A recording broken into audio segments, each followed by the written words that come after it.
March 8th meeting of the City of Troy Planning Commission. Copies of the agenda for tonight's meeting are available at the entrance to the room. Agendas and minutes of prior meetings are available on the city website. The meeting will be conducted in accordance with the agenda as presented or amended by the Planning Commission. State law establishes planning commissions. This planning commission is comprised of 9 residents appointed to serve our community.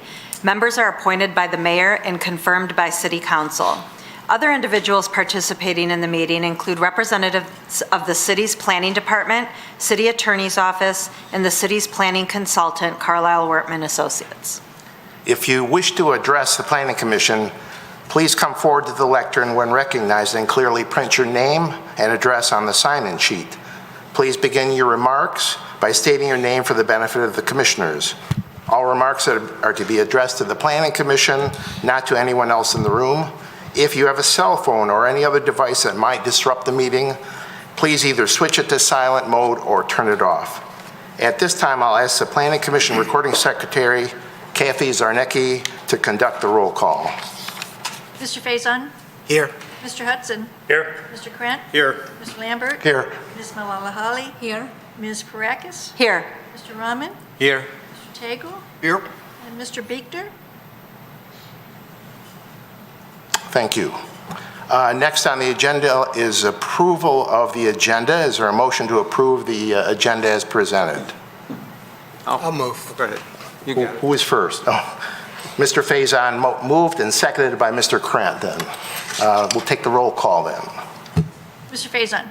Yes. Mr. Hudson? Yes. Mr. Krent? Yes. Mr. Lambert? Yes. Ms. Malala-Holly? Yes. Ms. Parakis? Yes. Mr. Rahman? Yes. Mr. Tagle? Yes. Motion carries. Thank you.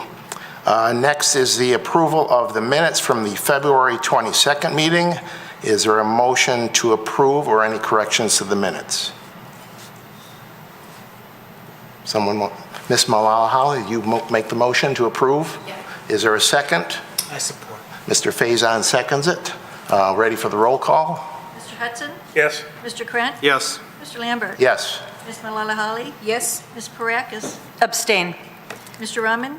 Yes. Mr. Tagle? Yes. Mr. Faison? Yes. Motion carries. Thank you. Next on the agenda is public comment for items not on the agenda. Is there anyone here tonight who wishes to comment on an item that's not on the agenda? Seeing none.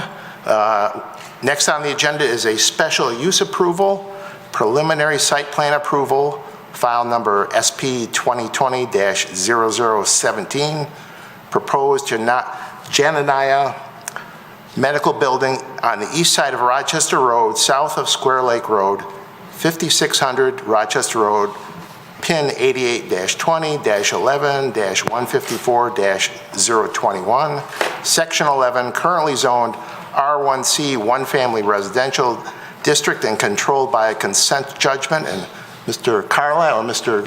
Sevenant? Yeah, I just want to state there's an error in the agenda. It calls it out. This item is a special use approval. It's preliminary site plan approval. That was a typographical error. Okay. It's so noted. Thank you. Mr. Carlisle. Yes, thank you. Tonight before you is a proposed medical building located at Rochester Road. It's an approximately 1.5 acre site. It's currently zoned R1C, one family residential, where medical offices are not a permitted use. However, the parcel was part of a consent judgment that was handed down in June of 1992.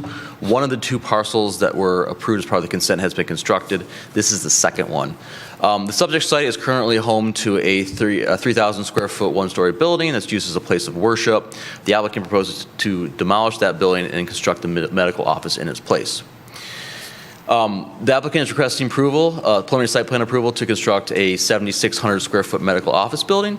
The medical office will include 3 offices, 6 exam rooms, 4 bathrooms, a laser room, a vestibule, a reception area, waiting rooms, and other accessory components to that medical office.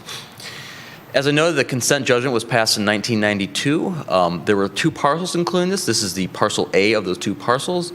The conditions of that consent there were 3 of them. The first was the special use is permitted for recording for the blind and nonprofit charitable organization. The The second condition was that special use approved for that recording for the blind is for educational purposes and controlled under section 10.30.02.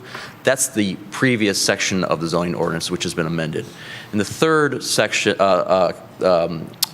condition was upon cessation of the special use approval for the recording of the blind, parcel A should be developed and used and occupied for the purposes set forth in Article X, again, the previous zoning ordinance at the time when the 1992 consent was recorded. Because this is a consent judgment, ultimately both the site plan and the change of consent, including change of use, is up to the determination of the City Council. However, the Planning Commission is asked to consider the proposed amendment and make a recommendation upon the consent. The proposed amendment of the consent does include both changing of the use from the nonprofit office to a medical office, as well as a condition of the use of the site after closure as a nonprofit office. In addition, we are asking the Planning Commission to consider the site plan as well as part of the consent for City Council recommendation. The Planning Commission has reviewed this application previously. It was done over a year ago. In our review of that initial project, we did note a number of what we deemed as more minor issues. This included landscaping and lighting deficiencies. At that time, the Planning Commission spent a lot of time talking about a number of items, including some legal issues that were since either addressed or Ms. Dufresne can answer any of those that may come up. But after discussion with the Planning Commission, it was postponed for the following reasons. One, to address site plan comments raised by the Planning Commission and our report, to address any outstanding legal issues with the city attorney, and to present a plan for the barrier between the site and the adjoining residential to include landscaping and fence. So we want to note these changes since the last review by the Planning Commission. The first, there was a lengthy discussion by the Planning Commission with regards to the number of accessible handicap spaces. They did meet code, but they have added additional spaces based on the direction from the Planning Commission. There are now 6 ADA spaces. They added a bicycle rack. They moved the transformer away from the adjacent single-family properties. They added dumpster screening, and they added the required landscape. We do note that the site plan does comply with all the R1C area setback, lot coverage, and height requirements. Though the R1C is a residential zoning district, it does still apply. Those bulk standards do apply to this project, and they do meet all those requirements. It does comply with all the required parking spaces, and it complies with all the required landscape requirements. We did have a question about the photometrics. We know that they are proposing 9 pole lights, and 2 building sconces and 2 underlight canopies. We note that there are 2 lights circled in red that are adjacent to that residential properties. They are proposing those to be 20-foot tall poles. We note that the proposed screen is 6 feet tall and will take many years for it to reach the mature vegetation height. So we are recommending that the applicant reduce those pole heights adjacent to 10 feet so that they won't impact those neighbors adjacent. Proposed elevations are in front of you. This is the front elevation on the top, the side elevation on the bottom, the rear elevation on the top here, and the other side elevation. We do note that in our review, we did ask for an outline with regards to how they meet the architectural design requirements, including indicating materials, design narrative, and a 3D model. As of the time of this presentation putting together, we had not received that information. I still don't think we've received that information. So it is a question for the Planning Commission to discuss with the applicant with regards to the architecture, material, et cetera. So we are asking the Planning Commission to consider the proposed amendment to the consent judgment, including the change in use as well as the site plan itself. And as part of the deliberation, we do ask the Planning Commission to discuss the architecture materials. If the Planning Commission does recommend the proposed consent judgment amendment, we're recommending that they reduce the pole height to 10 feet along the eastern property line. Thank you. Any questions for Mr. Carlisle? Yeah, Go ahead. I have some questions. A couple of questions. Could you put the elevations back up? I didn't understand. It says like rear, right, and left, but I was having a hard time understanding the orientation of the building. Yeah, so let me go back to the site plan. Well, you can see it here. So this is Rochester Road. This is that porte cochere that you see on the front elevations. So this is the front elevation. You can see there's kind of a porte cochere where they have patient drop off, et cetera. That's that location. This is the elevation as you're looking south on Rochester Road. This is the real elevation for the adjacent to the parking lot, and then this is the elevation as you're looking if you're driving north on Rochester Road. This is again the porte cochere drop-off area. Does that orient yourself? Yes, Okay. thank you. And then the other question I have is, what's going to happen to there were some aerial shots in our agenda packet of the driveway that currently exists, right? What will happen to that? Are they responsible for, like, eliminating that? Yeah, that concrete? driveway would be eliminated, and there would be a new driveway that would be located just south in this general location. So they would close the access to Rochester at that point? Yeah, there's only one point of access to this site. Okay, and they've removed the concrete? They were responsible for everything, and you can see their landscape plan. They were required to landscape it and put it back into landscaping that particular area. Okay, there was never an overlay though, so it was hard to know this new one with the old one, so I didn't know exactly how far that road was compared to what it looks like now. But I get it now, thank you. Yes, Mr. Rahman. So if I look at the front elevation one more time, please. Oops, wrong way. It's the front, okay. Is there any transparency requirement, like, There's no transparency requirement in this district. because Or it's R1C? This is R1C, it's a single-family residential But district. we are allowing an office space, so do you think that transparency requirement should be, used here because it's being an office space? I think it would, I think it's a point of discussion with the applicant. I'm not sure that the required 50% transparency is necessarily appropriate in this particular location. It's on Rochester Road, not really near any other like zoning districts of that type. But I think there's certainly a discussion to be had on the proposed architecture and whether it's compatible and fits with the. One more question for me is like those white vertical, those are glass or those are stone? Open. Those are open. Those are columns that hold up the. Those are not columns, or it's masonry. These are glass windows. The front elevation, please. Right, so what you see, those columns are the columns for the porte cochere. No. I'm talking about the front elevation. If you go back, the 3 and 3, those are vertical, those are columns, right? That's what you are showing. Those are windows. Those are windows. Those are windows. Okay. So those are transparent. I mean, some portion of the front elevation is Yeah, well, at least like 1, 2, 3, 4, Mr. Rahman, 5, 6, 7, 8 windows. If you look behind you real quick, I can point it out. These are the columns of the porte cochere. This is the main front door, glass. And then these are 3 columns of glass, and then there's a little glass detail on this corner as well. So those are glass. Okay, that's what I was trying to make sure that those are not masonry design. These are all transparent glass windows. But still, it's not 50%, right, at this moment? But it's not a requirement to be 50%. No, I understand, but So. it kind of looks like too much wall than the glass that's showing. So something we can discuss. Thanks. Any more questions for Mr. Carlisle? Yes, Mr. Takel. I notice on parcel B, there's a deceleration lane. Excuse me. Who controls Rochester Road? What jurisdiction has County, I think it's a county road. it? County road? City road? City road. City road? And the traffic consultants have looked at this and they don't feel that a deceleration lane is appropriate here? To extend the current deceleration lane? It wasn't a comment at the time of a preliminary review. That doesn't mean that it wouldn't be something that would have reviewed in more detail when it goes to final engineering. So it could be something that comes in as part of the detailed engineering review. Thank you. Any more questions for Mr. Carlisle? Go ahead. Could I ask a procedural question, which might be for Ms. Dufresne or Mr. Sabadan? I'm not exactly sure, but can you sort of give us an explanation of, with this one being a consent judgment versus like a rezoning, why is it, I mean, I get that there's that consent judgment, but it's terminating, I thought, because the building is no longer being used that way. So why wasn't it done as a rezoning all those years ago? Was it a different, because isn't this really what it is? They rezoned it? I mean, under a consent judgment, but. Right. I mean, it's not a rezoning. There was a loss. That's how they did it back in the 90s. There was a lawsuit that was filed, and to resolve the lawsuit, they entered into this consent judgment.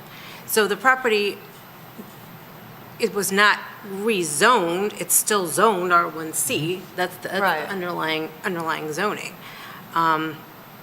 Why it was done this way, I guess what I mean is why now are we continuing with the consent judgment as opposed to now we have rules that can come in and ask for a rezoning? Why is it not being done that way? I didn't quite follow how we're doing this. It's control, unless both parties want to terminate the consent judgment, it goes on in perpetuity. Like, it doesn't just, this is how the property is zoned. It's zoned consent judgment.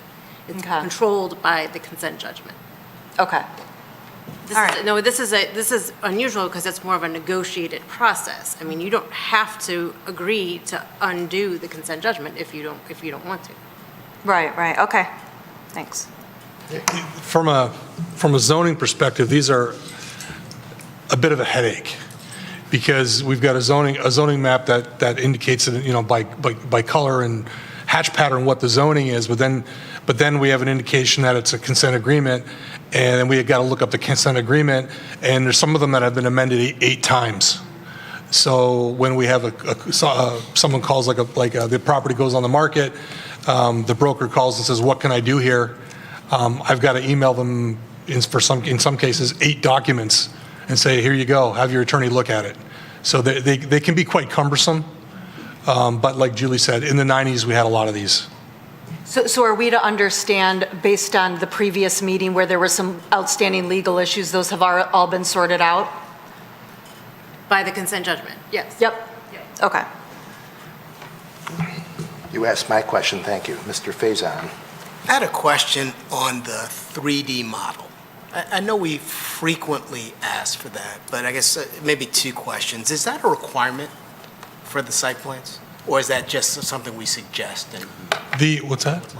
Yeah, it's so the Planning Commission recommended that we amend the ordinance a few years ago to make this a requirement, so it is a requirement. And then the 3D model, I'm thinking back a number of years ago when we had a big project, and that 3D model showed the project in context of the neighborhood and the neighboring buildings. Is that the requirement, or is it more the drawing where we see the building itself in a 3D kind of?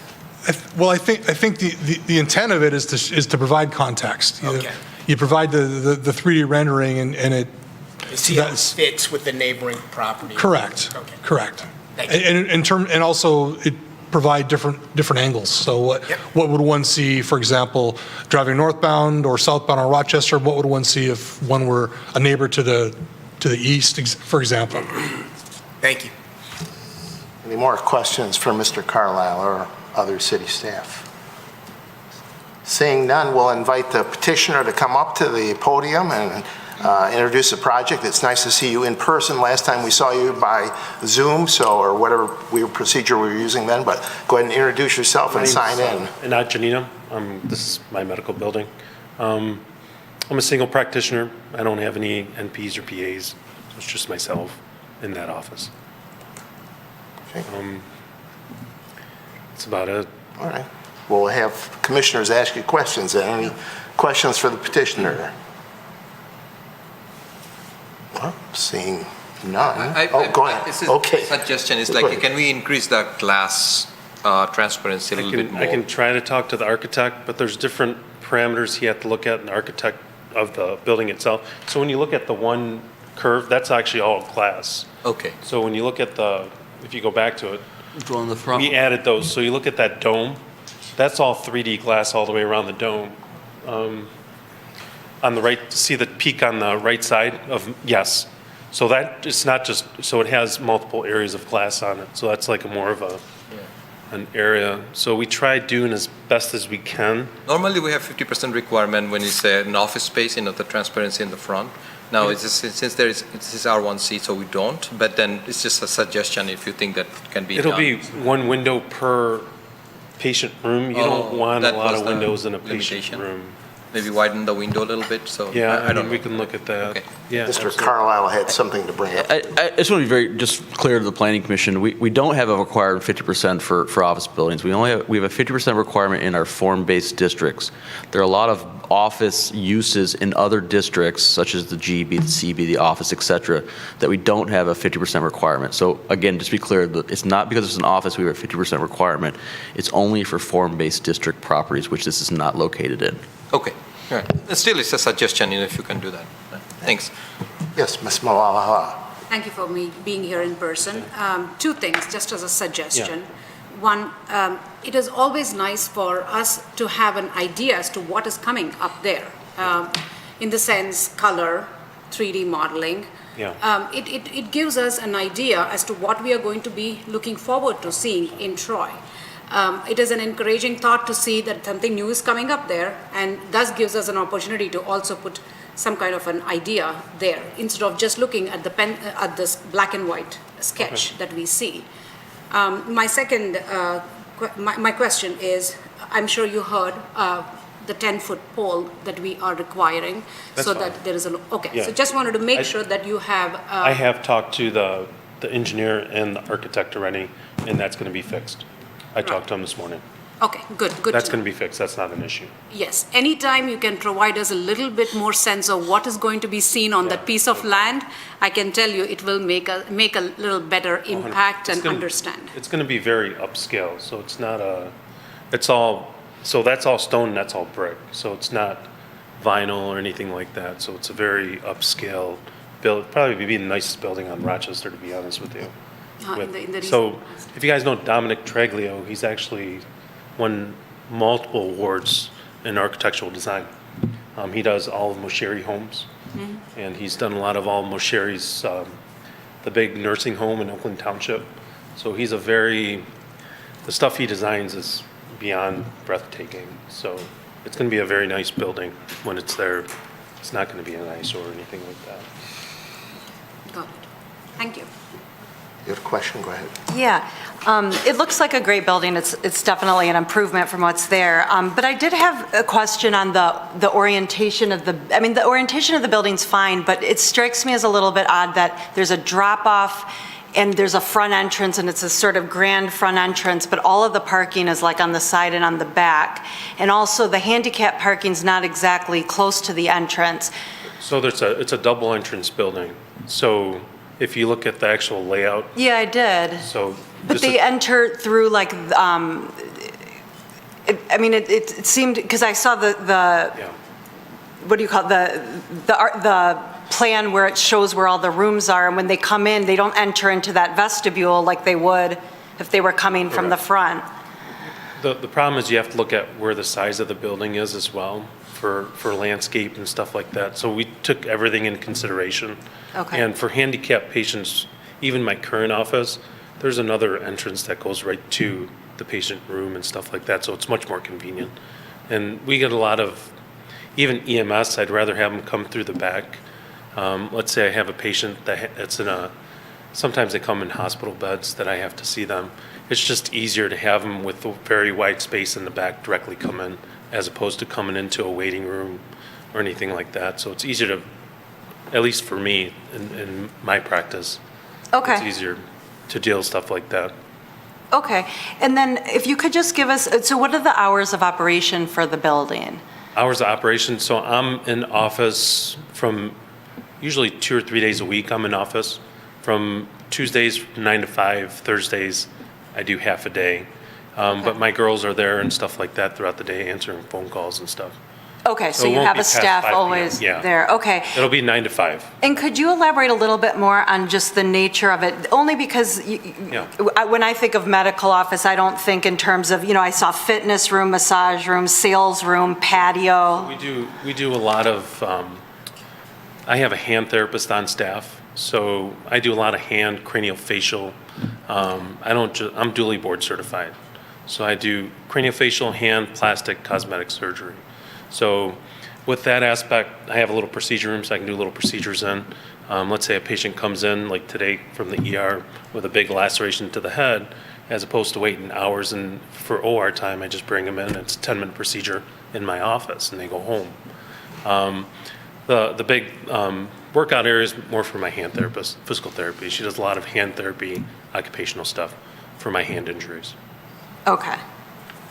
Okay, so it's not like it's not open fitness spa type deal? No, it's not an open fitness area, no. Okay, It'll be for my patients only. It's not, you get a membership and come to the gym, no. okay, just because, we're basing the parking 100%. requirements based Yeah. on a medical building, No, just it's- making sure. it's for my own patients. Okay. For my own therapist when she's working with them.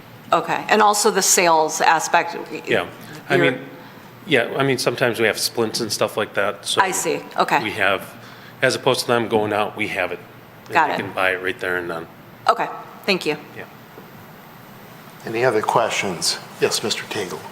Not so much a question, but just an observation. I know Dominic Tringali. I know he's very well known for his residential projects. And when I looked at this building, it said to me, this is a residential-looking building. And for me personally, I just don't feel it's a good commercial look on Rochester Road. You see very similar projects like this in residential neighborhoods that Dominic has done. And so, it's not enough for me to say, no, I'm not going to vote for it, but I'm just telling you, I don't think it's an appropriate architectural response for Rochester Road. And I really, as Ms. Mahalali said, I really would like to see materials, colors, the 3D. I mean, do you know why Tringali's office did not provide those? I honestly didn't. I asked, I didn't. I don't know. Okay, thank you. Any other questions? Just one quick one. I know there was discussion when we talked about this a year ago about the barrier or the Yeah. fencing or natural trees to buffer the residential to the east. Is there a reason why you chose what you did for that? We looked at both. I mean, it's so interchangeable. I know a lot of the commercial stuff does have if we do, the wall is honestly better, but you guys suggested the trees. Honestly, if you do a very nice commercial grid like everybody else does, and then put trees there as well, it'd look a lot nicer, I think, personally. But we're just going by what you guys suggest, and honestly, I don't think trees are gonna look nice there, just because you don't want people from behind you. I mean, if you look there now, it's like a raggedy fence that's there now, and everything's falling apart. So, and another reason, we like the homey look for, especially the type of things I do, and a lot of people like that. Even my office, you come and there's couches and stuff. It's just they feel more comfortable as opposed to going to a building that looks like dry space. And that's why we chose that more for accommodation of patients. People don't like going to a physician's office. They don't, especially when they have cancer and stuff like that. So it's more of a homey type setting of a different type nature of we treat you like family, come on in, we're gonna take care of you, as opposed to big mortar buildings that are very blah. That's why. I have one more question. Go ahead. So is there any signboard that you're going to put in or there will be nothing on the building? We thought about putting whatever regulations are gonna let us do. We thought about putting a front sign if it's within. So not on the building? No, I wouldn't put anything on the Yeah. building itself. I think it'll take away character from the Yeah, building. that's what I think. That's a good Yeah. idea. Okay. I mean, the building's truly gonna be a very upscale building. I mean, it's an eyesore, I'll be honest now. You drive by and look at that pink building, it's an eyesore. So it's going to be a huge upgrade, and even if you look at the daycare, or you look at the church, or even across the street, the golf course, they're really not that. So, and anything around there, you look even the new stuff that they built, you want something that's more, at least I want something that's more going to be a very good look and curb appeal, and people to want to come there as opposed to not want to. Okay. Any more questions? Seeing none before you, sit down if you could go ahead and put your name and address on there. And while he's doing that, I don't think anyone else from the public is here to comment on this tonight, but I will throw it open in case someone would like to give public comment. Seeing none, we'll bring it back to the commission for a resolution or further questions. So, Mr. Lane? Yes, Mr. Faison. Question for you. I mean, I agree with Ms. Malala-Holly, and I think Mr. Tagle of the benefit of a rendering to see the building in better context and see the materials, and it seems like that's a requirement. So, given that, if we decide today, will we be waiving that requirement? That was one of my questions as well. So I guess the question is, without the 3D rendering, should we really be postponing action on this? It's really your purview, whatever the planning commission as a body feels is appropriate. Reminder that you are a recommending body in this instance. You could postpone it and ask for a rendering and then come back to this body, or you could require that before it goes in front of City Council that they provide material samples and a rendering. Either of those would be appropriate. All right, thank you. Any preference on the commission on what you'd like to do? Mr. Krent. I think we could let the applicant continue on from whatever we recommend, but absolutely include a color rendering materials before it gets to council. Okay. Is that the form of a motion? I would second that. No, I didn't make a motion, I just, but I could include it in the motion if you want. Yeah, go ahead. Mr. Tagle. Oh, sure, go ahead, Mr. Tagle. So how does that work? Help me understand that. So we're making a recommendation tonight, so it's leaving our body. It will not come back in front of us. So the materials and the 3D model and the colors, who is that for? City Council? City Council, I believe, is what Mr. Savinon was suggesting. It's your call as a planning commission. I mean, My understanding, with your permission. So I like to see if rendering is used, it has to be first coming to planning commission and then it goes to city council. Because, city council rely on us, right? Like whatever we recommend, they normally accept it unless there is a major public issue. So I like to see it, that way we at least learn, and next time we probably would request the applicants to bring the rendering, because that's, especially this is a big project, right? And then there are some dissimilarities of the other things that we have there. So how the whole thing would fit into this area, I think it's a good request. Overall, this is definitely a good project. That's my request. it's a requirement. The owner standing before you this evening, he doesn't know why it wasn't submitted. We've recognized the fact that it wasn't submitted and informed Planning Commission. Based on that, the application is incomplete. It's up to a majority of the majority of this Planning Commission to make a determination. I haven't recognized a second to the motion yet, so it's... I didn't really make a motion. Okay, all right. So would somebody like to make an official motion at this time? Yes. I mean, I'm a little bit torn. On the one hand, I want to not set a precedent that you can come to Planning Commission with an incomplete application. On the flip side, personally, I like the building, and I don't think that any rendering is going to change my mind for a recommendation. So we've already seen it twice. I feel a little bit bad sending it back and making them come back again. But, so, I mean, I could go either way, I guess. I don't know what everybody else thinks. Any particular, Mr. Hudson? I agree that we've done this before. I take him at his word. It looks like a great building to me. And while Mr. Tagle and I occasionally disagree, I think that this would be nice on Rochester Road. I've got a law office, and we went through this many years ago as we built the building, and we decided we wanted a much friendlier, homier law office. So when somebody walks in, they're not walking into a sterile building already worried about something. Try to make them comfortable, and I like your approach. Thank you, appreciate it. Yes, Mr. Tagle.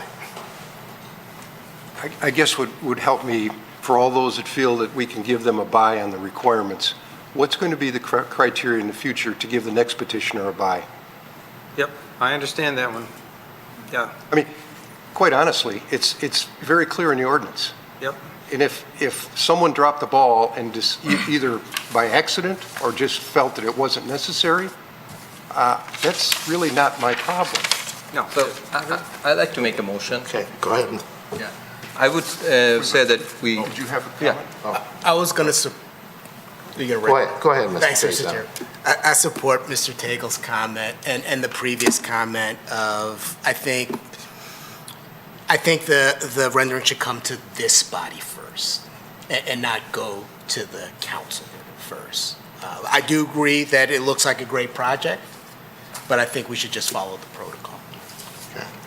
Was that going to be your motion, Mr.? Yeah, that's basically what I'm saying, and because I was a little confused, I had to ask a question to planning consultant if those white objects are windows or the pillars, right? Because it doesn't really, it didn't come out to me like those are like marble columns or glass windows. So I would say that, I know that this is a little bit of extra work for you, but I know you can afford it.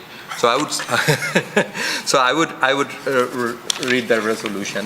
So it'll be like postponement until you come back with the rendering, and then we can approve it. So, shall I go ahead? Go ahead. Yeah. Resolved, the Planning Commission recommends that the preliminary site plan approval pursuant to Article 8 of the zoning ordinance, as requested for the proposed Janina Medical Building located on the east side of Rochester, 5600 Rochester Road, Section 11, currently zoned R1C, one family residential district, and controlled by consent judgment, be postponed until we get the rendering. And do we need a list of building materials as well? They should have samples. Samples of the building materials as well. And also we want to add that we like to get the building materials samples so that we know what will be used. You mean samples just of the brick or what? Brick, yeah. Normally when we have this kind of commercial buildings that I have seen so many times that the brick, all kinds of material samples so that we know what's going on, what will happen. So anything else anybody wants to add? Is there a second to the motion? Also the reduction in the pole height. Not yet. We'll do that next. That's next already time. taken care of, right? Well, it will be the next meeting when we talk about this, so. I'll second. Seconded by Mr. Tagle. Any discussion on the motion? I think you have a great project here, but your architect probably didn't go to the ultimate degree of getting us the materials we need. So, but I think once we have that, I think we all agree it's a great improvement for that site, so. Any further discussion? We're ready for the roll call on the postponement. Mr. Chair, I have a question. Sure. I just want to know, Mr. Rahman said the rendering, do we want to make it a 3D rendering? Do we want to specify? It's going to be a 3D rendering, showing Color 3D. color 3D rendering. Color 3D on paper, or are you talking about 3D model? No, it's just a views, Computer. computer rendering. Along with the list of building materials.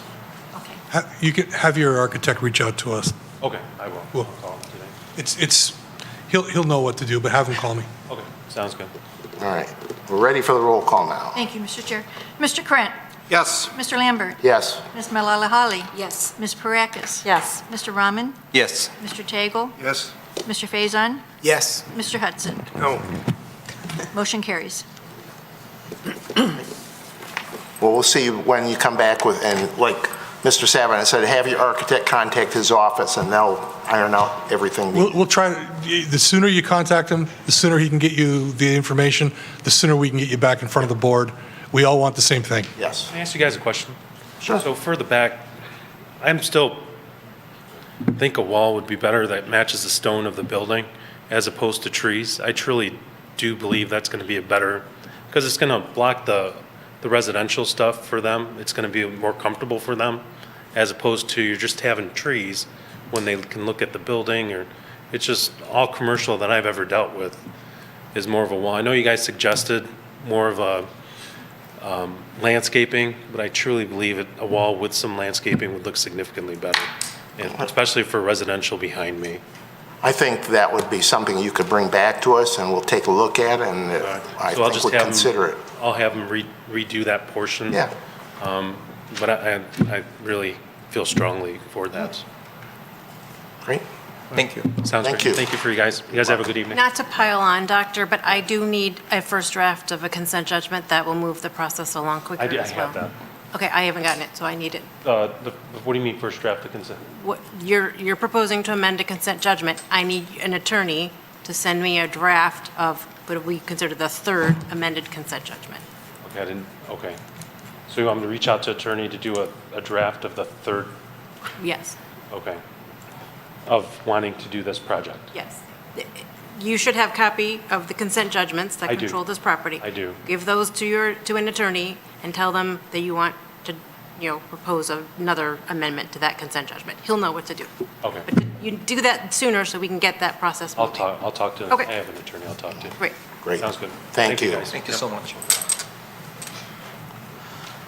All right, next on the agenda is landscape design in the Troy Downtown Development Authority District. And I don't know who's going to kick this off, Mr. Bovenseep or maybe. So go ahead and introduce yourself to those who may not know you. So. Good evening, Mr. Chair and Commissioners. I'm Kurt Bovenseep. I'm the Public Works Director for the City of Troy, and I am project lead for the re-landscaping of the DDA along the Big Beaver corridor. So just a quick history on how we got to where we're at today. For many years, in fact, as long as I can remember, we've been talking about some sort of redevelopment of the DDA corridor in regards to landscaping. The landscaping was designed in two different phases because Big Beaver was constructed really in two different phases where it was bisected by I-75. The DDA is a TIF district. It is a tax incremental financing district, and they do have the authority to invest funds that is collected through that TIF back into the corridor, and that has been what has financed the DDA's expansion of Big Beaver, the landscaping, the upgraded maintenance, and some other improvements like the parking deck at Somerset Mall, which has been recently resold back to Somerset. So with the difference in landscaping design, there's limited continuity. Also, the design structure was to really create a corridor feel. So there was tall trees planted in the median that created that corridor feel, columnar type trees along the right-of-way. What we've heard over the last several years is as businesses come back to the corridor, redevelop the corridor, that they want that visibility. They don't necessarily want the east-west corridor, but they want the corridor to be expanded out so anyone traveling eastbound can see the westbound side and vice versa. So we used to do a lot more in regards to landscaping pre the recession. We used to plant a lot of annual flowers. We used to irrigate a lot more often. Since then, we've had to have an ordinance that limits our irrigation. We can only irrigate that the same as any other residential property from 11 to 5 a.m. The system wasn't designed to be able to limit the irrigation. The zones were too big, so essentially we can only irrigate about 7 minutes a zone, which wasn't sufficient for the annual flowers. So we ultimately removed the annual flowers and reduced the cost in that because of the recession. And it kind of brings us to today where, again, we recognize the DDA does have some additional funding because of some refinancing and the sale of the parking structure back to Somerset. And they would like to take this opportunity to really look at the landscaping and redo the landscaping. Additionally, we have the new diverging diamond outside City Hall here. MDOT did not contemplate any landscaping in that diverging diamond. They have planted a lot of trees, but any type of upgraded landscape was not contemplated in the median or the interchange itself on the on and off ramp. So that also presents a good opportunity. The City of Troy, although this is being funded through the DDA and controlled by the DDA, the City of Troy ultimately, the City Council has the authority to appropriate the funds to the DDA, which they did. The City of Troy did a request for qualifications for different vendors to eventually select OHM. On that committee was both DDA members and City of Troy to select OHM, which we thought was the best qualified. We feel that they bring the most expertise to this project. They have a lot of similar projects that they've done, which I'm sure Chris will touch on. Why we're here tonight is we're here to engage. We're at the phase of engaging stakeholders, and we felt that the Planning Commission was a very big stakeholder in the community and what goes along in the corridor, so we thought it was most appropriate that, one, you recognize that the project is going on, and two, we would like your feedback and help steer how the re-landscaping is going to take place. So with that, I'll introduce Chris Riggert with OHM, who will take the rest of the presentation. Thank you. Thank you.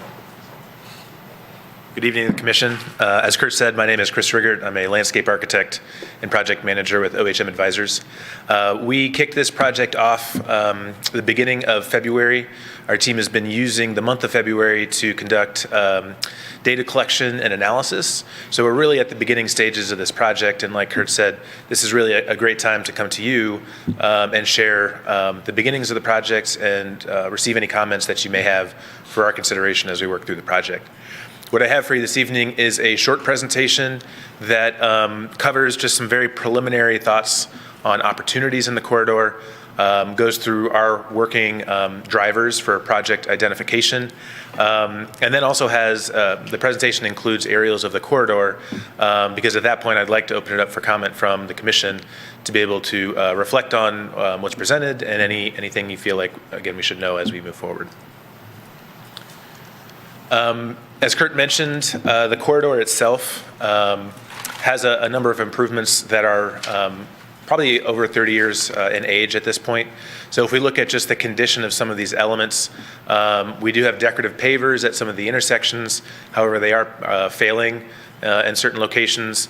We have landscaping throughout the corridor that has served its useful life and is now showing signs of pests and decline. And we also have the diverging diamond intersection, which is Spartan, to say the least, in terms of landscaping. So as we look at the limits of the DDA, which this diagram here, the yellow outline is the limits of the DDA. Our focus is really going to be within these limits, because our contract is with the DDA. And we're specifically going to be looking at back of curb improvements. So we're not contemplating any major traffic movements or any type of modification of the traffic flow. But we are looking at the median and the back of curb space where sidewalks are as opportunity for improvement. And as we approach the project, I think landscaping and hardscape is maybe the low-hanging fruit as what may be the most obvious projects. But we did approach this from a mindset that from taking a more holistic view, there may be some other opportunities we could take advantage of by viewing this corridor from a variety of perspectives. So as we start to look at this, and like I said, these are very preliminary, just thought starters, we do feel like gateway improvements and branding the corridor or creating a sense of place within the corridor is really important. So thinking not just about landscaping, but about what's the experience of people getting off of the highway, what's the experience of people coming from east and west into the corridor, how can we look at opportunities to provide additional mobility along the corridor, whether it's people in the corridor just trying to get east to west, or whether it's people coming from outside into the Big Beaver corridor, or folks from within the corridor trying to head back out. We're looking at some of those opportunities from transit, from micromobility, things like that. And then lastly, how do we go about making sure that this is a consistent experience and one that as you enter the DDA, you know that you're in a unique district and a place that has had some attention to detail so that you're really in a special place and a unique experience that's unique to Troy and to this area. We've developed a series of working goals and objectives, or I should say, they're really more project drivers, I should say, that we are looking back to as we work through our analysis and as we start to identify potential projects. We have 8 of them listed here. I'll kind of tell you a little bit about each one of them. The first would be making sure that whatever goes in is high impact and is distributed throughout the corridor. That we're not necessarily focusing on one small area, but we're creating a consistency throughout the 3.5 miles of the DDA corridor. Timeless, making sure that whatever is put in place is not going to look dated within 10 years, but is something that can look good throughout time as time progresses. Enjoyable, making sure that this is a space that people feel comfortable, that they would want to return to. And come not just to visit the businesses, but have the experience of maybe getting to the businesses and how can the corridor provide, an enriching experience. Balanced, this refers to making sure that whatever's put in does not detract from the economic development efforts in the corridor, but works in concert and doesn't negatively impact, but rather positively impacts businesses that are already along the corridor. So a perfect example would be making sure that where we put landscaping material isn't going to block signage or critical aspects of the businesses along the corridor. Adaptability is an important thing, making sure that whatever these improvements are, that they may have some flexibility to change with the seasons or with events throughout the year. So can the landscaping improvements, can things like signage or lighting, can somehow those tie into events that may happen through the corridor or the seasons in a way that provides continual interest throughout the year? Safety is paramount, making sure that regardless of your mode of transit, whether you're in a car, whether you're walking, whether you're biking, that not only are you physically safe, but that you feel safe. That's going to continue to bring people back and use the corridor more often. Uniqueness, really tailoring this to Big Beaver and to the city of Troy. This is a regional destination. People come from Ohio to come, shop along the corridor. Can we make sure that when they leave the corridor that, there's an imprint in their mind of what this place is, hopefully so they can tell others and, they come to shop here as well. And lastly is coordinated. That's to say that while our focus is within the DDA, we anticipate that some of the ideas and design motifs that are generated have the ability to work outside the corridor. So that maybe as you enter from the east and the west, maybe we build up the landscape to the center, but it's not necessarily a hard line between inside and out. And that way, the improvements to the DDA can help elevate, all of Troy and not just the elements within the limits. So with that, this is a map. Again, I'm not sure how familiar folks are with the limits of the DDA. So it's really from west of the Kresge headquarters, the old Kresge headquarters, to east of Rochester Road. So our corridor is about 3.5 miles long. Our teams have been out in the field collecting data. I just got word from our field crew that they've now inventoried over 1,000 trees. So we have all that information gathered along with other elements within the right-of-way.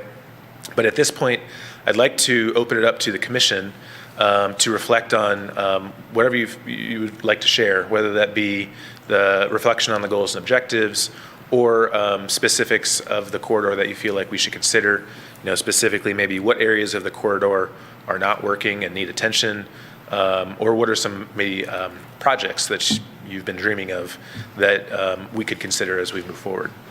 I do have, after this, you'll see just aerial imagery if we need to reference, the actual aerial imagery, and this has the updated interchange. So with that, I thank you. It's a pleasure to be here and welcome your comments.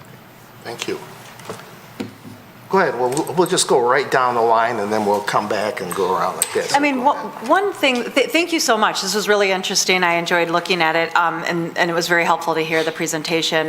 One thing you mentioned sort of at the beginning was the concept of the big trees in the median, preventing people, you wanted people who are heading east and west to be able to see north and south. Makes total sense.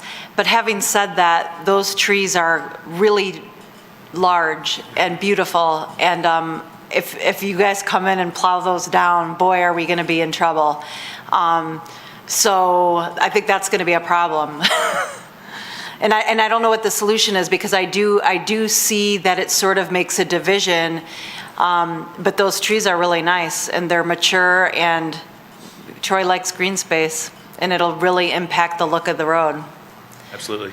So I don't know what to say. It's not really, it's just Well, I appreciate the comment, and I don't know that I necessarily have a response because we are at early days. But what I'll say is our assessment will be able to identify trees that may be in decline before you even may recognize it from a layperson. So if it's got pests, if it's got some structural damage, that's going to be the basis of how we start to identify what trees may need to be removed. And comment received, that trees are important. As a landscape architect, I understand the value that trees bring. So, comment noted. I appreciate that. Good, Mr. Faison. Could you go to the page where you have the East Connector, Central? We've got, is this one or one prior? No, that Yep. one. And so I don't have any concept in mind, but I was just curious about this and what you were envisioning here. It's a great question. What I'll say is we just wrapped up a project, we OHM, just wrapped up a project for Roosevelt Park, which is the park in front of the train station in downtown Detroit. When that park was conceived, train was a the major... Central. What's that? In Corktown? In Corktown, yep, correct, Yeah, yep. okay. So it's the one that Ford bought, they're Yep, investing yep, like $1 billion into. So the history of that park, it was originally created because back when train travel was, a primary mode of transit, you'd have people from out of state that would come to the train station, and that would be their first impression of the state of Michigan. They'd be walking out, there was an original design for a promenade that ran all the way to the DIA. That never happened, but the park did happen. And so that was our inspiration for the design of that space. Today, this very well could be something, with the prominence of this corridor, with the businesses, with the quality of shopping, we could have people coming from outside of the state that may get off at this DDI, and this could very well be their first impression of the state of Michigan from getting off the highway. And so I think in terms of what that design is, we're really open to comment on that. I think we'll continue to work through that as we hear feedback. But I think there is from the stakeholders we've talked to, a real appetite to make that a really impactful experience as you get off the highway. Something that really kind of is impressive and sort of is at the same level of prominence as the businesses and quality of shopping on the corridor. Okay, so that's helpful. So it's at each of those, there's an attraction potentially. So there's an impact when people are at that Yes. location. I thought maybe it was you were drawing people from the east through the center to the west or vice versa, but it's not that. It's it's kind of recognizing that people approach the corridor from a variety of directions. So I think you've got the highway traffic at the central, which is unique because you kind of get dumped right in the middle, at the heart of the district, which is interesting. But we also have, from the east and west, that's a bit of a different experience. You're coming through more residential, more commercial. And so maybe, those entrances are a little bit different. Maybe they're a little more unique. Understood. I just want to understand it, and I actually like this, and I like the concept. So thank you. Thank you. Mr. Krent? First off, I love your project drivers. I think you hit on all these key 8 elements that are just absolutely essential to make a destination place. I really appreciate your approach. Timeless, I mean, that's absolutely key. You don't want to see in 30 years from now, this looks like, oh, that looked like the 2020s or whatever. I'm just impressed of the thought you put into those 8 drivers. Next element I want to talk about are the trees. I know Barb Knight spent a lot of time and money to initially put up those holiday lighting along Big Beaver. And when I talked with her about it, I was so impressed that she made sure she had warm lighting on our cold winter nights as opposed to the typical small lights at that time, which were very cold looking. But she researched a company and found one in New York and bought all of that stuff, brought it all to Troy. I don't want that to disappear. I live just off of Big Beaver. And it's a joy every time I come to the end of my street to enter Big Beaver and see that wall of beautifully illuminated trees. So that, in my opinion, is a must-stay.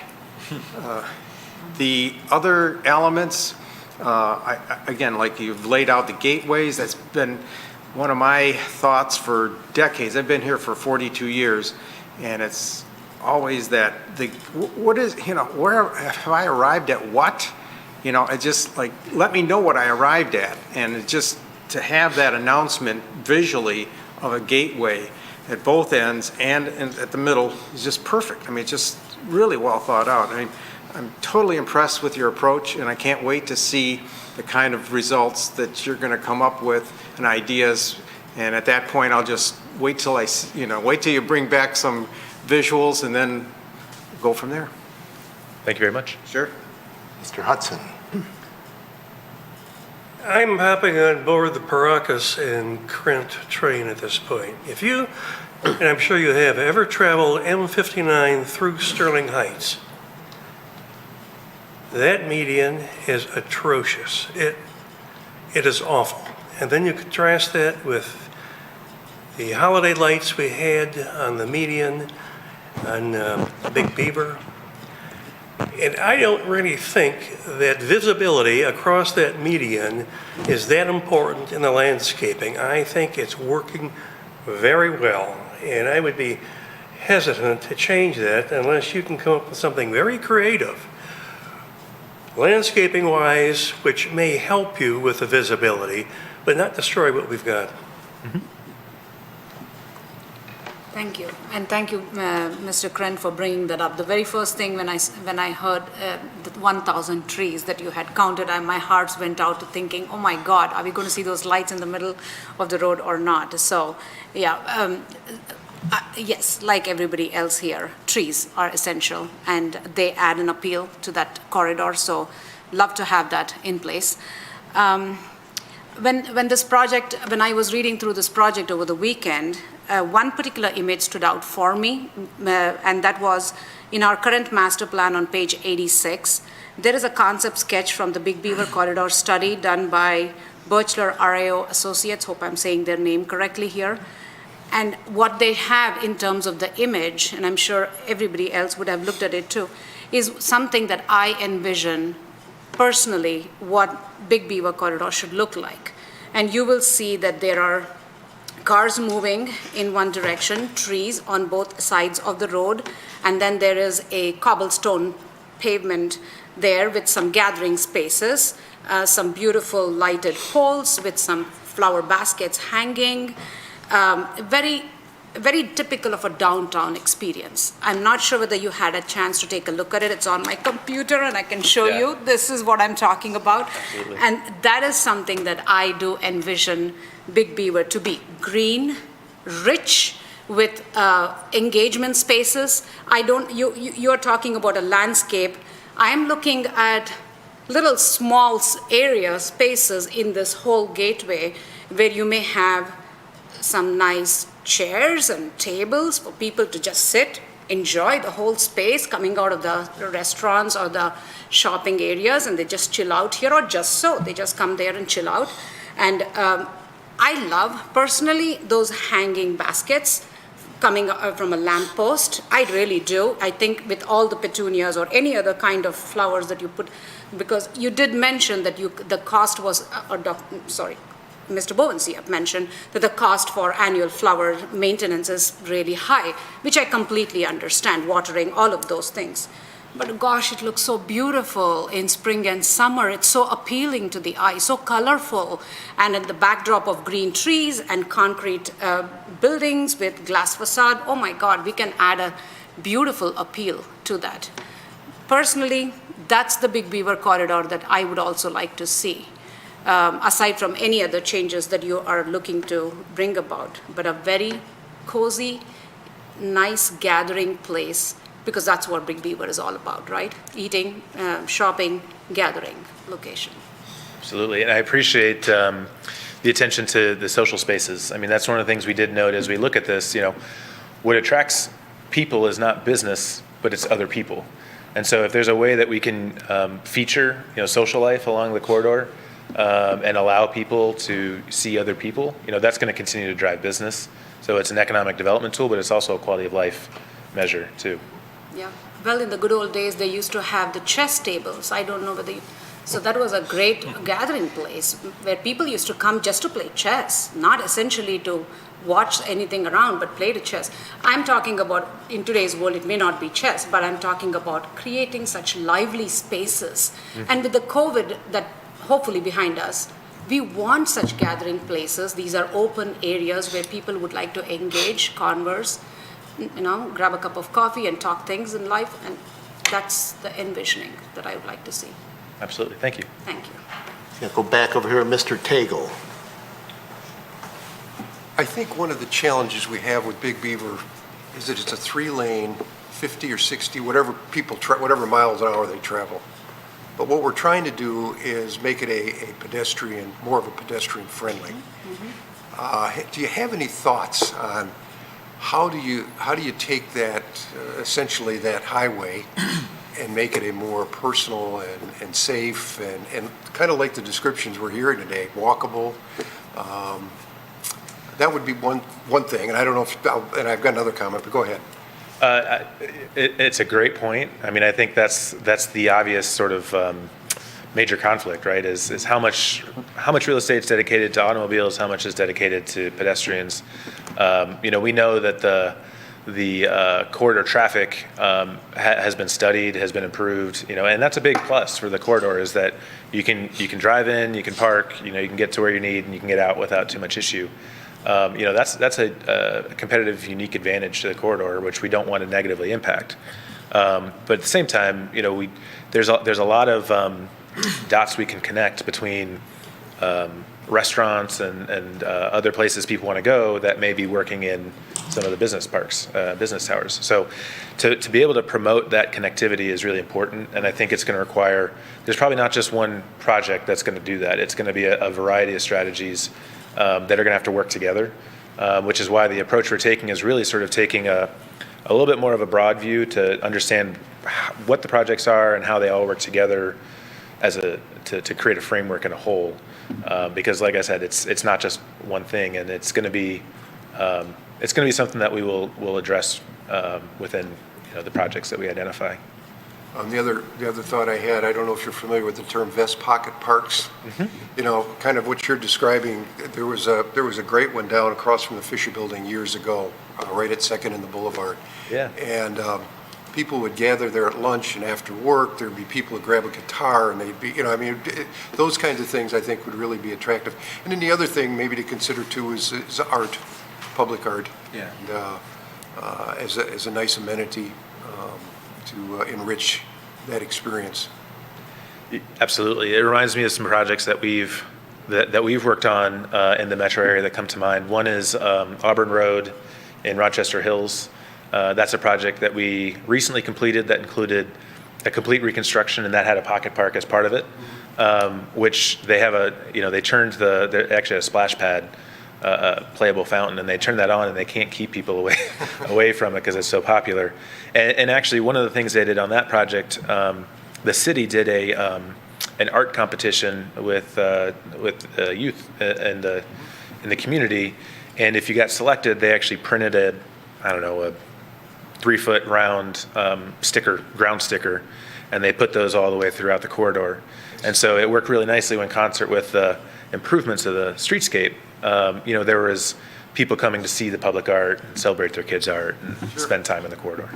So that's one project. And the other one that comes to mind is the 9 Mile Linear Park in Oak Park that we worked on. And they actually did, I'm not saying this is something we're suggesting, but they did actually vacate some portions of the right-of-way to create very specific pocket parks that were sort of a mediation between the neighborhood and the commercial corridor.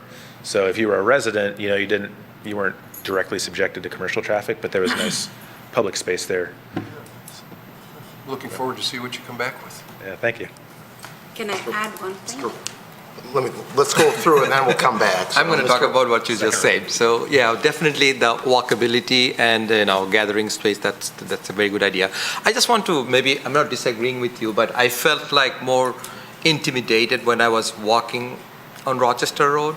Well, because it's the vehicle's proximity is so close. Whereas when I walk on Big Beaver Road, I didn't feel like that much intimidated. So maybe it will be more feasible to have walkable, I would say, amenities on Big Beaver Road, because the walkability is so important for us as a resident. One more thing, it's my personal experience is I walk a lot, and normally when it's not snowing outside, I do that. So I take turn, like a 1.5 hour walk, and then go to the Starbucks or somewhere, and then another 1.5 hour go back to home, right? There is no sitting arrangement other than going to Starbucks, right? I see that right in front of Somerset, there are a couple of benches, maybe, that's it for the whole corridor. So I think for older people who doesn't walk to, who wants to cover the whole length of the, the path, then a few benches would be, very helpful. And obviously, those 3 nodes that you mentioned on that picture, if we can make them a little bit more like gathering space, only those three spots, that would be good. Interesting. Thank you. Thank you. I know one of the things that I was pleased with the new interchange out there is that it's vastly improved the ability for pedestrians to go from one side of the freeway to the other. It used to be, if you saw it before, it was dark, and some people, if it was after dark, a lot of people would say, I'm not walking through that area there. So it's much more open now. But for my first time, I took a walk there this weekend to see what it felt like. And it's definitely improved from this fact that it's brighter and more open now, but there's also some safety concerns I had when I saw, and I don't know if you've had a chance to walk through there yet, but the pedestrian area next to Big Beaver on the one side there's just a 6-inch curb there. If there were improvements in landscaping and some decorative barriers to kind of give pedestrians more of a feel of safety when they're walking under the I-75. And also, I mentioned to Mr. Savidan a few weeks ago about at night if there was some nice lighting under there so people would feel welcome walking underneath the freeway at night. So my main interest is, I think, just what everyone else has said, is we want to make it more walkable, make it safer so people don't feel intimidated by traffic too much, but also balancing the fact that we want to make sure that automobiles can still use that access there. Absolutely. And we are also, our traffic engineers work with you quite often, so if I negatively impact traffic, I'll be in trouble with them, so. Okay, we'll go back around again. Yes, sorry. So go ahead. I have made my initial comment, but I do have a few other things to comment on. In terms of these things, safety, I think, when we did our neighborhood node walks, one of the things as a commission that we all sort of agreed on is that the larger the buffer between the cars and the people, the better.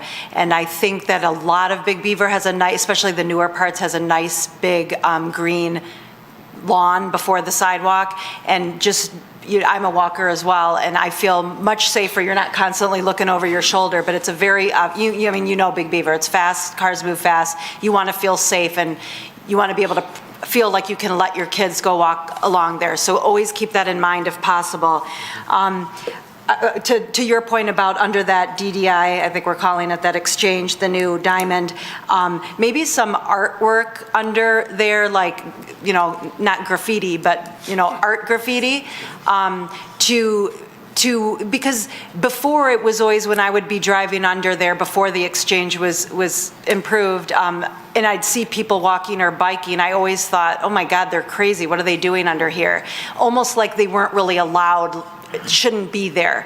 Now we're trying to encourage it, and I know we can't really put flowers underneath there, but something to make it like, come, welcome, there's things on either side, you just have to get through here, and make it as safe as possible, but also something to make it the lighting will help, and maybe art. So that was the idea for that. I would be a little bit mindful of distractions in terms of trees and landscaping in that intersection, because I feel like a lot is going on. I drive through there every day, but for people, I know initially when it was brand new and first opened, people were very weary, and you're looking around and you're on the wrong side of the road, and that's a new concept for people, and it really never gets old. You always feel a little bit like, oh my God, So we got to make sure that the trees don't distract either. And then just one last thing. Okay, sorry, two last things. Okay, talking about the public spaces, if we can somehow maybe incentivize businesses to, when they are creating, especially if it's new construction, incentivize them to create public spaces, that could help as an idea. And then the final thing is the trees that I brought up initially, after hearing Mr. Krant and others. They can't go. That's like non-negotiable. And I don't think it's all along. I know it's around between Crooks and Somerset, right in that area with the lights, but everyone loves that corridor. I'd hate to see you guys come back and be like, well, they weren't in good shape. They were dying. We tore them down. I don't think that's going to fly. And because we have very high buildings on that south side, I think you can get away with the tall trees in that section. So please don't take them down. So noted. Thank you. Thanks. Any more comments down along this edge here? Well, just a quick thought. You know, I walk Big Beaver because I live very close by, and when I go, like with my son or my wife, walking down, we can barely talk in a normal voice because of the tire noise. It's not the loud, a truck goes by, forget it, but a loud truck, but just the tire noise. Now, I have no idea because I'm not a sound expert, but if we had some kind of row hedging, I know on Ford Road in Canton, they have a lot of, actually walls, I believe, between the parking lots and the street. And they decorate it well, and they identify it with colors. It's color-coded and a lot of neat things there. But if a row of hedges would help, I don't know. I'm just putting it out there to just cut down the tire noise so we can talk as we're walking. It's a great idea. Thanks. This thought, go ahead. One of the great things, and brilliant, in my opinion, Detroit did, when they built the People Mover, they had public art in every station. Now, we're not in that category, but we've got bridges and we've got probably some other buildings. And I really like to make a suggestion. You take a look at murals or sculptures or something that would be semi-permanent or permanent along the way. Thank you. Thank you. Yeah, art is a great thing. I'd like to piggyback on Mr. Tagle's comments here. And in the previous town that I was living, in order to get people into downtown area, it was not a very big city, so it's not anything comparable to Troy, but still as a smaller city, they still wanted people to come gather in the downtown area. So one of the things that was brought together was with the university and the city council, the planning commission, and the city art museum, they put together a project where they had local regional sculptures, allow them to loan projects or even art pieces, something that we are familiar here with, the DIA does it too. And those would be put in central areas, locations, but they would also have some theme behind it. And then people who wanted to do an art walk twice a year or even 3 times a year, they would have art walks which the city sponsored. So basically you were given, especially for the kids, they were given like a scavenger hunt piece. So kids would go around with their families during summer breaks and they would do all this. It was a great hit. They did not imagine the kind of population that would end up coming to downtown, and I was one of them too. I wanted to do the art walk, art tour, whatever you want to call it. It turned out to be a great success, and those sculptures or art pieces would be there for some time. It would be probably 3 months or 4 months, however long they had negotiated it for. I know it involves cost, I'm not going to deny, but that is a way for us to get people engaged in something meaningful, interesting, and also take our little young kids who are tied to those appendages away from to really enjoy something else too. I think it will be a good way for us to get more people downtown walking, talking, sharing, and exchanging. So DIA's art program is great. I mean, I love doing that. There's a lot of good things that will come out of these kind of community engagement projects is what I would like to call it. Yeah. Excellent, thank you. Anything more down here? I'm good, thanks. I don't want to cause a major uprising by this suggestion I'm going to make, but we have, talking about art, I just popped into my head when we were talking about it, we have the Kmart head that's been sitting on city property, and I don't know how many people in the city actually see that, but if that were located in the Big Beaver corridor, that might be one of those things that really says, oh, wow, Troy's got this unique architecture artwork that's sitting in the middle of the median. So I don't know if Mr. Bovenseep would agree to move that there, but I guess we'd have to see what the community would feel like that about that. But that's one of the ideas I thought of as we were talking about artworks. Hey, Mr. Chairman, nothing says welcome to Troy like pulling in and seeing that head looking at you. Yes, that's true. And I'll bring up why that head was located there with you later. Okay. It all has to do with the sculptor and his idea of hedgerow gardens, and we can go into longer discussion later. Any other suggestions, any comments anyone has? Anybody from city staff have any input?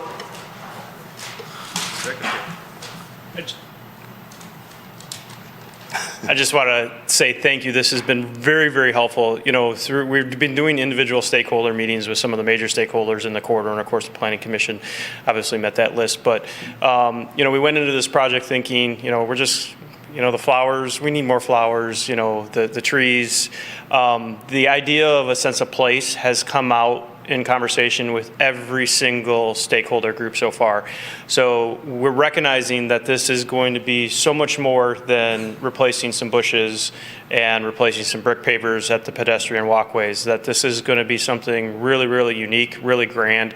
We're fortunate to have some funding to be able to do this, so this isn't going to be a project that's going to be designed conceptually and then put on a shelf. We're looking forward to really doing something impactful.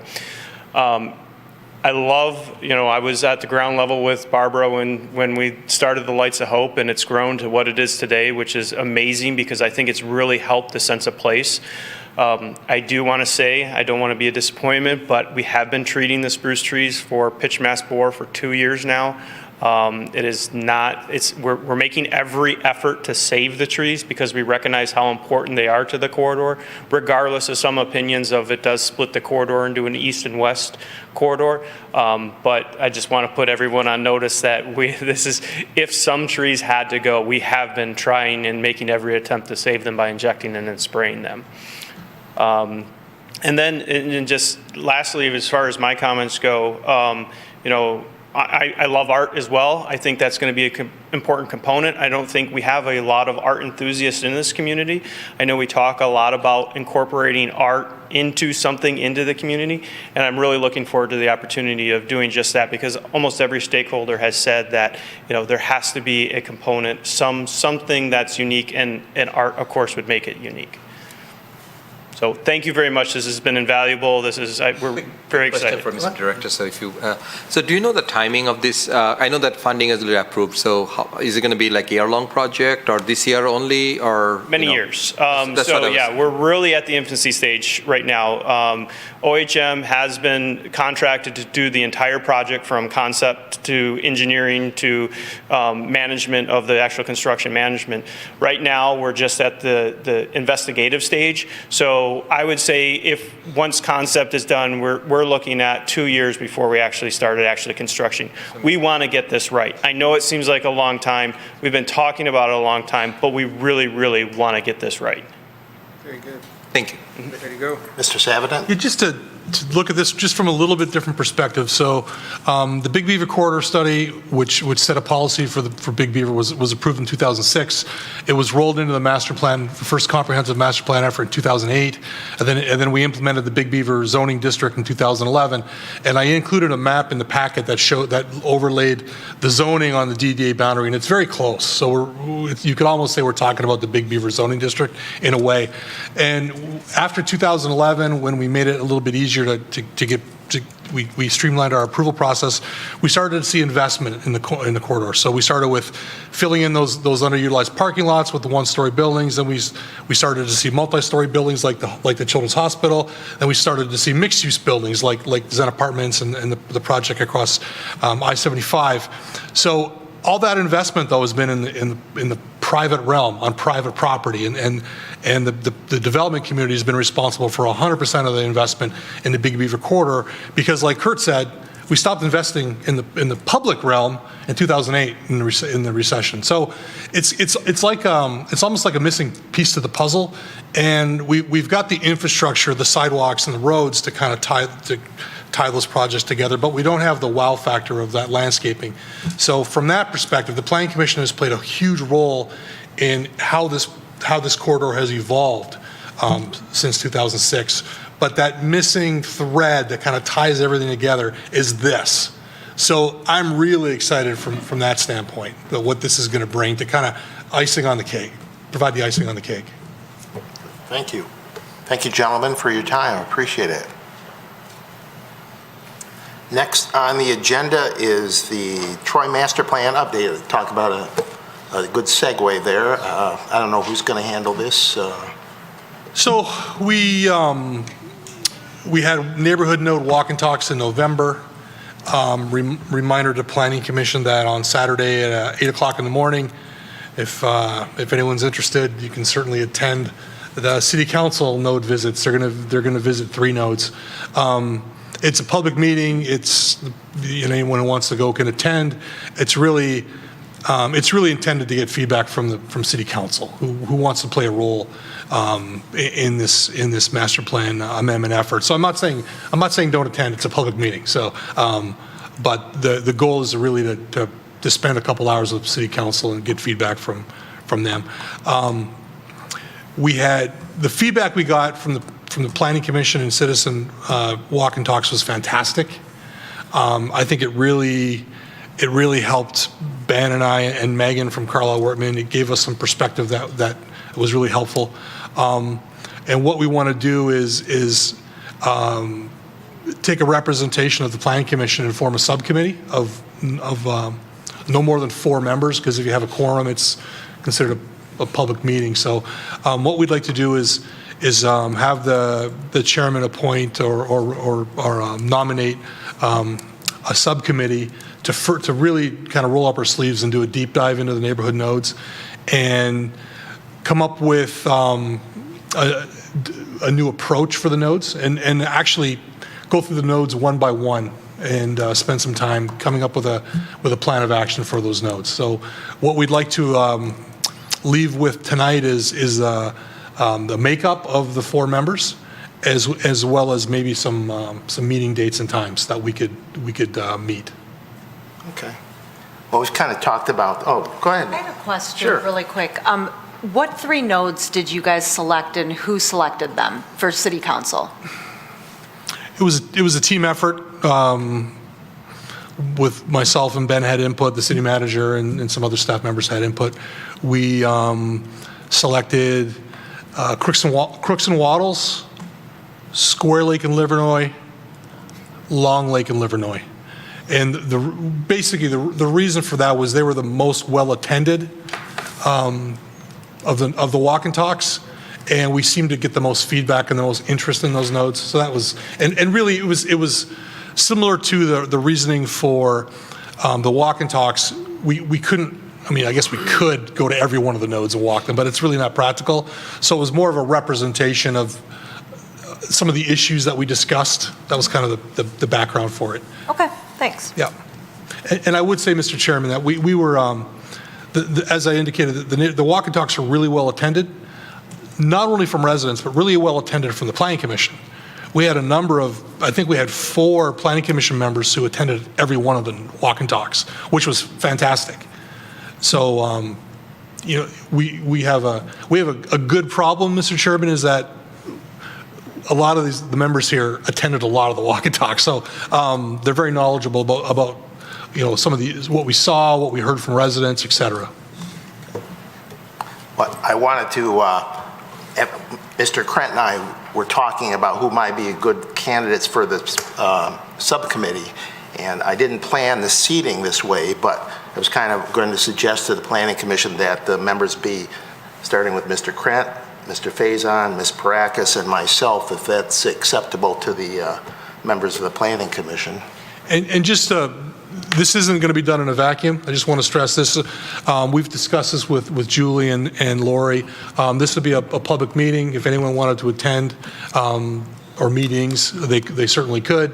It is very much a work session, so it's not going to be back and forth with anyone who attends, but they can certainly attend and listen to the dialogue and have an opportunity to comment at the end of the meeting, just like they would for any public meeting.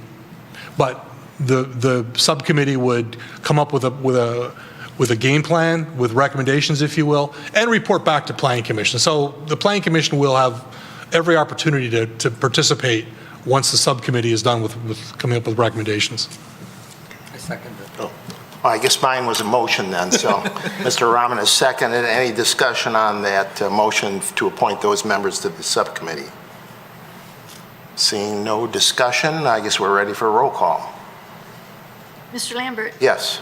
Ms. Malala-Holly? Yes. Ms. Parakis? Yes. Mr. Rahman?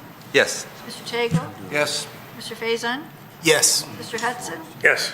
Mr. Krent? Yes. To the meeting? Motion carries. Motion passes. How would you like to do it as far as scheduling meetings, Mr. Savinet? Ms. Dufresne, given the fact that two things. One, it can be very cumbersome and actually painful at a public venue like this, coming up with dates and times. Given the fact that it's not a quorum, we're only talking about a subcommittee that's been duly appointed at a public meeting, could we use like one of those scheduling apps and do this like tomorrow via the internet, or are you more comfortable doing this publicly? No, as long as it gets posted, that's fine. Okay. It might be easier to, I think it's called Moodle or whatever, Doodle, whatever. We'll send something out tomorrow. Is that fair? You try Moodle. So just show of hands of the four of you, are weekends on the table, or would you rather, I know, Marianne, you've got young kids at home still, Saturday morning, or would you rather do this at night? Or during the day? I'm open for anything. Open for anything? Anything you want is fine with me. Okay, Carlton? Night or weekend. I could do some during the day, but not, Okay. couldn't be focused on. But for the most part at night, and if we have to on weekends, if we absolutely have to. Okay, Mariana? I mean, it would just depend on the day, but I'm flexible. Okay. Nights, weekends, or Mondays. I don't work on Mondays, so. Okay, very helpful. Thank you. I have a question. Sure. Also, just in terms of process, so the subcommittee will meet, will staff be part of those meetings as well? And they'll be structured and facilitated? It'll be a very facilitated discussion. I think we'll probably do it very similar to how we did the nodes, without actually physically going to, or the walk and talks, without actually going to them physically. We'll have aerials, we'll have Google images, we'll have discussion points on every single node with specific questions. And so it'll be a very facilitated discussion. Similar, like I said, similar to the walk and talks, we'll actually go and talk in detail about each and every single node.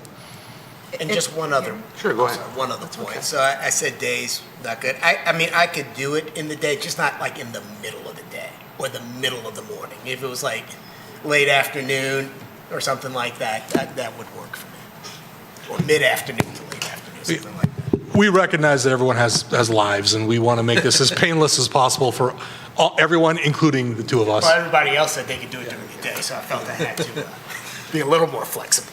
Did you have something? Well, just, are we meeting here? Would the meetings take place here? Yeah, they'll probably be in the council workroom, but we'll have those details provided. Okay.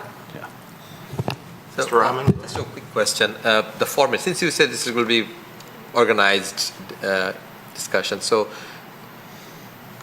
are you going to put together some questionnaire or something like that, the way we did it, or is just a, I think it's going to be very similar. or maybe whatever you do, can we later in the next planning commission meeting or sometime we can see what was Well, I think the purpose of the steering committee was to break out those so we could really focus on those as a group. So we were hoping not to bring all those back to you until we met with the steering committee to give suggestions. Yes. So when it's recommendations. summarized, then we're going to. Yeah. So like the walk and talks, every single node will have very specific questions and pointed discussion on every single node.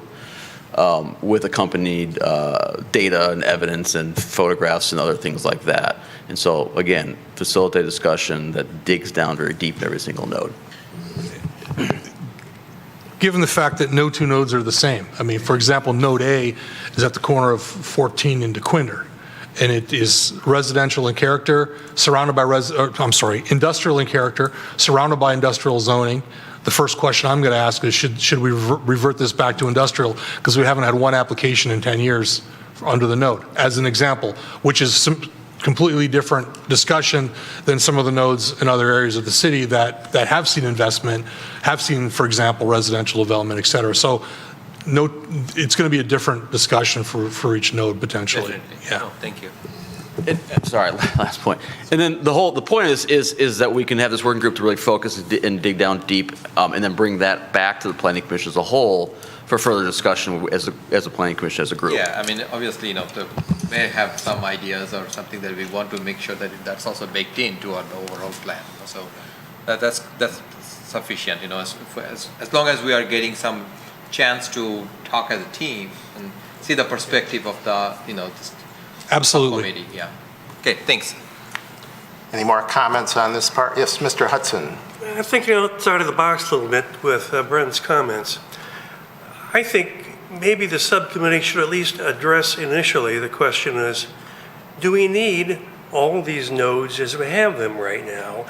and considering abolishing some nodes. And when you're talking about existing nodes, you've got to take into consideration our history and where this planning commission thinks we should be going. Yeah, I agree. Absolutely. Any other comments? Seeing none, I think we're ready to go on to public comments for items on the agenda. There's no one from the public here other than those of us gathered around the table. So on to Planning Commission comment, and we'll start down with Ms. Malalahala tonight. None, thanks. Okay? None, thank you. No. Nothing from me. I just want to say thank you for appointing me to the subcommittee. I'm looking forward to it. No, I have no comment. Thank you. Nope, I'm good, thanks. Did you want to mention our new planning commissioner who couldn't be here tonight, but Thank you. Thank you for the reminder. The City Council at their last meeting appointed Toby Beekner as the new planning commissioner, and he had planned a family trip months ago, so he was unable to attend this evening, but he'll be here next meeting. Toby owns Troy Gymnastics, and I think he's up to 4 buildings now. He's put together a really amazing facilities in Troy, and he's a good person. He'll bring a lot to the committee. thank you. Seeing nothing else, we are adjourned. Darn, it took an hour and a half. What are you laughing at? Facilities. When do you want to meet? I'm pretty open. So I didn't respond to your email because you said we'll talk later. So I didn't. But I just read his letter. I was at all of them. I hope for his sake, I don't want to see this guy. 'Cause I'm gonna